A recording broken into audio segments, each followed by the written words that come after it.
ನೀವು ಮೊದಲೇ ಬಾರಿ ನಮ್ಮ ಚಾನಲ್ನ ನೋಡ್ತಾ ಇದ್ದರೆ ಹಾಯ್, ನಾನು ರೂಪಾ. ಹಾಗೂ ನೀವು ನೋಡ್ತಾ ಇದ್ದೀರಾ ನಮ್ಮ ಕನ್ನಡ ಚಾನಲ್ ಆದ ಸ್ಮಯ ಕಲಿಕೆ. ನೀವಿನ್ನೂ ನಮ್ಮ ಚಾನಲ್ಗೆ ಸಬ್ಸ್ಕ್ರೈಬ್ ಆಗಿಲ್ಲ ಅಂದರೆ ಈ ಕೂಡಲೇ ಸಬ್ಸ್ಕ್ರೈಬ್ ಮಾಡ್ಕೊಳ್ಳಿ. ಹಾಗೆ ಪಕ್ಕದಲ್ಲಿ ಕಾಣುವ ಬೆಲ್ಲೈಕನ್ನು ಪ್ರೆಸ್ ಮಾಡಿ ಆಲ್ ಅಂತ ಟ್ಯಾಪ್ ಮಾಡೋದನ್ನು ಮರಿಬೇಡಿ. ಪ್ರೀತಿಯ ಸ್ನೇಹಿತರೆ, ನಿಮ್ಮೆಲ್ಲರಿಗೂ ಯುಗಾದಿ ಹಬ್ಬದ ಆರ್ಥಿಕ ಶುಭಾಶಯಗಳು. ಈ ದಿನ ನಾನು ಯುಗಾದಿ ಹಬ್ಬ ಅಂದಮೇಲೆ ನಾವು ಬೇವು ಬೆಲ್ಲವನ್ನು ತಿನ್ನಲೇಬೇಕಲ್ವಾ. ಅದಕ್ಕೋಸ್ಕರ ಬೇವಿನ ಹೂನಿಂದ ಬೇವು ಬೆಲ್ಲವನ್ನು ಯಾವ ರೀತಿ ಮಾಡೋದು ಅಂತ ತಿಳಿಸ್ತಾ ಇದ್ದೀನಿ. ತುಂಬಾ ಈಸಿಯಾಗಿ ಬೇವು ಬೆಲ್ಲವನ್ನು ಮಾಡುವಂಥ ವಿಧಾನನ ತಿಳಿಸ್ತಾ ಇದ್ದೀನಿ. ಬೇವು ಬೆಲ್ಲವನ್ನು ರುಚಿಯಾಗಿ ಯಾವ ರೀತಿ ಮಾಡ್ಕೊಳ್ಳೋದು, ದೇವರ ನೈವೇದ್ಯಕ್ಕೆ ಹೇಗೆ ಮಾಡ್ಕೋಬೇಕು ಅಂತ ಈ ವಿಡಿಯೋದಲ್ಲಿ ತಿಳಿಸ್ತಾ ಇದ್ದೀನಿ. ಇವಾಗಲೇ ನೆನ್ನೆನೆ ನೀವೆಲ್ಲರೂ ಕೂಡ ಬೇವಿನ ಸೊಪ್ಪನ್ನು ತಂದಿಟ್ಕೊಂಡಿರ್ತೀರ. ಮೊದಲು ನಾವು ಬೇವಿನ ಹೂನ ಬಿಡಿಸ್ಕೋಬೇಕು. ನಾವು ಕರಿಬೇವು ಸೊಪ್ಪನ್ನ ಬಿಡಿಸ್ತೀವಲ್ವಾ, ಆ ರೀತಿ ಯಾವ ರೀತಿ ನಾವು ಬಿಡಿಸ್ತೀವೋ ಆ ರೀತಿಯಾಗಿ ನಾವು ಬಿಡಿಸ್ಕೋಬೇಕು. ಬೇವಿನ ಸೊಪ್ಪಿನಲ್ಲಿರುವಂಥ ಹೂನ ಎಳೆದ್ಬಿಟ್ಟು ತೆಗಿಬೇಕು. ಇದು ತುಂಬಾ ರುಚಿಯಾಗಿ ಮಾಡ್ಕೋಬೋದು, ತುಂಬ ಬೇಗನೆ ಮಾಡ್ಕೋಬೋದು, ತಿನ್ನೋದಕ್ಕೂ ಕೂಡ ತುಂಬಾ ಚೆನ್ನಾಗಿರುತ್ತೆ. ಕೆಲವರೆಲ್ಲ ಬೇವಿನ ಎಲೆಗೆನೆ ಬೆಲ್ಲನ ಇಟ್ಕೊಂಡು ತಿಂತಾರೆ, ಬೇವು ಬೆಲ್ಲ ಅಂತ ಹೇಳಿಬಿಟ್ಟು. ಆ ಥರ ಅಲ್ಲ, ಈ ರೀತಿ ಮಾಡ್ಕೋಬೇಕು. ಈ ಉತ್ತರ ಕರ್ನಾಟಕದ ಕಡೆ ಬಳ್ಳಾರಿ, ಹೊಸಪೇಟೆ ಈ ಕಡೆ ಎಲ್ಲ ಇದೇ ರೀತಿಯಾಗಿ ಮಾಡ್ಕೊಳ್ಳೋದು.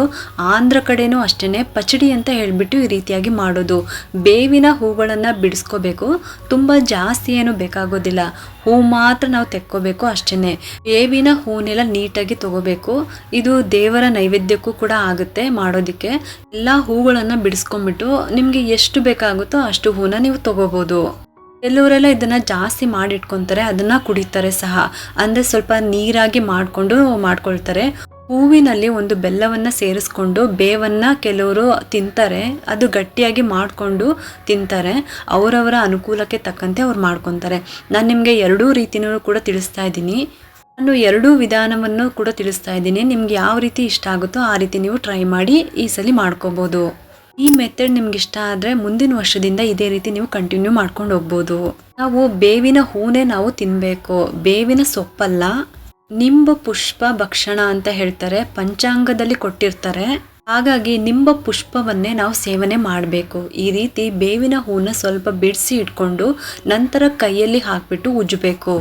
ನಾವು ಚಿಗುರನ್ನು ಹೇಗೆ ಉಜ್ತೀವಿ ಅಲ್ವಾ, ಆ ರೀತಿಯಾಗಿ ಉಜ್ಜಿದ್ರೆ ಆ ಹೂವಿನ ಪೆಟಲ್ಸ್ ಎಲ್ಲ ಕೆಳಗಡೆ ಬೀಳುತ್ತೆ. ಎಲ್ಲನೂ ನೀಟಾಗಿ ಉಜ್ಕೋಬೇಕು. ದೇವರ ನೈವೇದ್ಯಕ್ಕೂ ಸಹ ಮಾಡ್ಕೊಂಡಿಟ್ಕೋಬೋದು. ಆಮೇಲೆ ನೀವು ಏನೇನು ಹಾಕಬೇಕು ಅಂತಲೂ ಕೂಡ ನಾನು ತಿಳಿಸ್ತೀನಿ.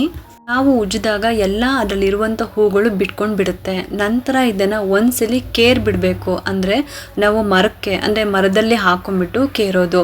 ಮರದಲ್ಲಿ ಹಾಕ್ಕೊಂಡು ಕೇರ್ ಬಿಟ್ಟರೆ ಹೂವಿನ ಪೆಟಲ್ಸ್ ಎಲ್ಲ ಏನಿರುತ್ತೆ ಅದು ಹಗುರ ಆಗುತ್ತೆ, ಅದು ಈಸಿಯಾಗಿ ಅಲ್ಲಿ ಬಂದುಬಿಡುತ್ತೆ. ನಾವು ಹೂ ಮಾತ್ರ ಸೇವಿಸ್ಬೇಕಷ್ಟೇ. ಬೇವಿನ ಮರದ ಹೂವು ಮರದಲ್ಲಿ ಅದನ್ನು ಹಾಕ್ಕೊಂಡು ಕೇರ್ ಬಿಟ್ಟರೆ ಹೂವಿನ ಪೆಟಲ್ಸ್ ಏನಿರುತ್ತೆ ಅದು ನೀಟಾಗಿ ಮುಂದೆ ಬಂದುಬಿಡುತ್ತೆ. ಅದು ಲೈಟ್ ವೈಟ್ ಇರುತ್ತೆ ಅಲ್ವಾ, ಅದು ಮುಂದೆ ಬಂದುಬಿಡುತ್ತೆ. ಹೂ ಎಲ್ಲನೂ ನೀಟಾಗಿ ಅದನ್ನು ತಗೋಬೇಕು, ಒಂದು ಬಟ್ಲಿಗೆ ಹಾಕೋಬೇಕು. ಇದರ ಪರಿಮಳ ಅಂತೂ ಗಮ್ ಅಂತಿರುತ್ತೆ. ಮರದಲ್ಲಿ ಹಾಕೊಂಡ್ಬಿಟ್ಟು ಕೇರ್ತಾ ಇದ್ರೆ ತುಂಬಾ ಅದು ಚೆನ್ನಾಗಿರುತ್ತೆ. ಆದರೆ ಇದು ಏನೂ ಕಹಿ ಇರೋದಿಲ್ಲ. ನೀವು ಈ ಥರ ಹೂನ ಹಾಕೊಂಡು ಇದಕ್ಕೆ ಬೆಲ್ಲ ಹಾಕೊಂಡು ತಿಂದರೆ ಸ್ವಲ್ಪನೂ ಕೂಡ ಕಹಿ ಇರೋದಿಲ್ಲ. ನೀವು ಬೇವಿನ ಎಲೆ ತಿಂದ್ರೇ ಕಹಿನೇ ಇರುತ್ತೆ ಅದು. ಇದು ನಿಂಬ ಪುಷ್ಪ ಅಂತ, ಇದನ್ನು ತಿನ್ನಬೇಕು. ನಾವು ದೇವ್ರಿಗೂ ಸಹ ನೈವೇದ್ಯವನ್ನು ಮಾಡ್ಬೋದು. ಇನ್ನು ಇದಕ್ಕೆ ಎಕ್ಸ್ಟ್ರಾ ಏನೇನು ಮಿಕ್ಸ್ ಮಾಡಬೇಕು ಅಂತ ಕೂಡ ತಿಳಿಸ್ತಾ ಇದ್ದೀನಿ. ಇದಕ್ಕೆ ಸ್ವಲ್ಪ ಬೆಲ್ಲನ ಸೇರಿಸ್ಕೋಬೇಕು, ಬೆಲ್ಲದ ಪುಡಿನ ಹಾಕೋಬೇಕು. ಹಾಗೆ ಡ್ರೈ ಫ್ರೂಟ್ಸು, ಗೋಡಂಬಿ, ಬಾದಾಮಿ, ದ್ರಾಕ್ಷಿ ಇದನ್ನೆಲ್ಲ ಸಣ್ಣ ಸಣ್ಣದಾಗಿ ಹಚ್ಕೊಂಡ್ಬಿಟ್ಟು ಹಾಕಬೇಕು. ನೀವು ಪೀಸ್ ಥರ ಕಟ್ ಮಾಡಿ ಹಾಕೋಬೋದು. ಖರ್ಜೂರ ಅಂದರೆ ಒಣ ಖರ್ಜೂರ ಎಲ್ಲನೂ ಕೂಡ ಹಾಕೋಬೋದು. ಆಮೇಲೆ ಇದಕ್ಕೆ ಸ್ವಲ್ಪ ಗಸಗಸೆನ ಹಾಕೋಬೇಕು. ಹಾಗೆ ಇದಕ್ಕೆ ಅತಿ ಮುಖ್ಯವಾಗಿ ಯುಗಾದಿ ಹಬ್ಬದ ದಿನ ಮಾವಿನಕಾಯಿ ಅಂತೂ ಬೇಕೇ ಬೇಕಲ್ವಾ. ಆ ಮಾವಿನಕಾಯಿ ತುರಿ ಅಂದರೆ ಮಾವಿನಕಾಯಿ ತುರಿನ ಸ್ವಲ್ಪ ಇದಕ್ಕೆ ಹಾಕೋಬೇಕು. ಜಾಸ್ತಿ ಹಾಕೊಳ್ಳೋದಕ್ಕೆ ಹೋಗಬೇಡಿ, ಚೂರೇ ಚೂರು ಹಾಕೊಂಡ್ರೆ ಸಾಕು. ಇದು ದೇವರ ನೈವೇದ್ಯಕ್ಕೆ ಮಾಡ್ಕೊಳ್ಳೋದು. ಈ ಥರ ನೀಟಾಗಿ ಎಲ್ಲನೂ ಕೂಡ ಕಲಿಸ್ಕೊಂಡು ದೇವರ ನೈವೇದ್ಯಕ್ಕೆ ನೀವು ಮಾಡ್ಬೋದು. ಆಮೇಲೆ ಅದನ್ನು ನಾವು ತಿನ್ನೋದಕ್ಕೂ ಕೂಡ ಉಪಯೋಗಿಸ್ಕೋಬೋದು. ಇದನ್ನು ಹೀಗೆ ತಿಂದರೂ ಕೂಡ ತುಂಬಾ ರುಚಿ ಇರುತ್ತೆ. ಇಲ್ಲ ನಮಗೆ ಸ್ವಲ್ಪ ಪಾಯಸ ಥರ ಬೇಕು, ಸ್ವಲ್ಪ ನೀರಾಗಿ ಬೇಕು ಅಂತ ಅಂದರೆ ಒಂಚೂರು ಹುಣಸೆ ಹಣ್ಣಿನ ರಸವನ್ನು ಇದಕ್ಕೆ ಹಿಂಡ್ಕೊಳ್ಳಿ. ತುಂಬ ಅದು ಕೂಡ ಜಾಸ್ತಿ ಬೇಡ, ಏಕೆಂದರೆ ನಾವು ಆಲ್ರೆಡಿ ಮಾವಿನಕಾಯಿ ತುರಿ ಹಾಕ್ಕೊಂಡಿರ್ತೀವಿ ಅಲ್ವಾ, ಅದಕ್ಕೋಸ್ಕರ ಸ್ವಲ್ಪ ಹುಳಿ ಇರುತ್ತೆ. ಹಾಗಾಗಿ ಒಂಚೂರು ರಸ ಬೇಕು ಅಂತ ಅನ್ನೋರು ಆ ಥರ ಹಾಕೋಬೋದು. ರಸವಾಗಿರಬೇಕು ಅಂತ ಅಂದರೆ ಒಂಚೂರು ಹುಣಸೆ ಹುಳಿನ ಹಿಂಡ್ಕೊಂಡು ಅದಕ್ಕೆ ಒಂದು ಸ್ವಲ್ಪ ಹುರ್ಗಡ್ಲೆ ಪುಡಿ ಮತ್ತು ಕೊಬ್ಬರಿ ಎರಡನ್ನು ಮಿಕ್ಸ್ ಮಾಡಿ ಪೌಡರ್ ಥರ ಮಾಡ್ಕೊಂಬಿಟ್ಟು ನೀವು ಇದನ್ನು ಸೇರಿಸ್ಕೋಬೋದು. ಹುಣಸೆ ಹಣ್ಣಿನ ರಸ, ಸ್ವಲ್ಪ ಹುರ್ಗಡ್ಲೆ, ಒಣ ಕೊಬ್ಬರಿ ಪುಡಿ ಇದನ್ನು ಹಾಕೊಂಡು ಕಲಿಸ್ಕೊಂಡ್ರೆ ಎಷ್ಟು ರುಚಿ ಇರುತ್ತೆ ಅಂತ. ಅಂದರೆ ಪಾಯಸ ಥರ ಇರುತ್ತೆ, ಅದರಲ್ಲಿ ನೀವು ಮಾಡಿಕೊಂಡು ತಿನ್ಕೋಬೋದು. ಇಲ್ಲ ಇದು ಇಷ್ಟೇ ಸಾಕು ತಿಂತೀವಿ ಅಂತ ಅಂದರೆ ಹೀಗೆ ಸಹ ತಿನ್ಬೋದು.